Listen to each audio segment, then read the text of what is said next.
ভারতের উত্তর পূর্বাঞ্চলীয় রাজ্য ত্রিপুরায় ভয়াবহ বন্যা পরিস্থিতির সৃষ্টি হয়েছে। দর্শক, এ বিষয়ে কলকাতা থেকে সবশেষ তথ্য জানাচ্ছেন সহকর্মী পরমাশিস ঘোষ রায়।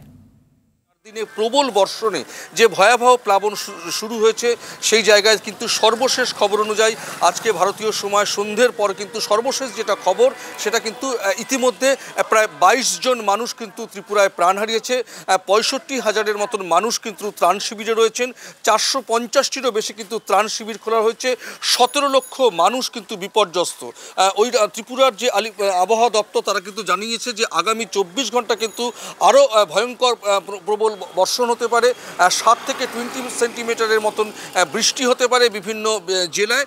মূল যে 8টি রাজ্যের মধ্যে কিন্তু 6টি জেলা কিন্তু একেবারে বন্যায় বিধ্বস্ত। পাশাপাশি বাকি জেলাগুলোও কিন্তু ইতিমধ্যে লাল সতর্কতা জারি করা হয়েছে। আগামী 24 ঘন্টাও কিন্তু লাল সতর্কতা জারি করা হয়েছে। মানিক সরকার, সেখানকার মানিক সাহা ত্রিপুরার মুখ্যমন্ত্রী, তিনি গতকালই কিন্তু প্লাবন এরিয়ায়, বন্যা কবলিত দুর্যোগপূর্ণ এরিয়ায় কিন্তু তিনি পরিদর্শন করেছেন।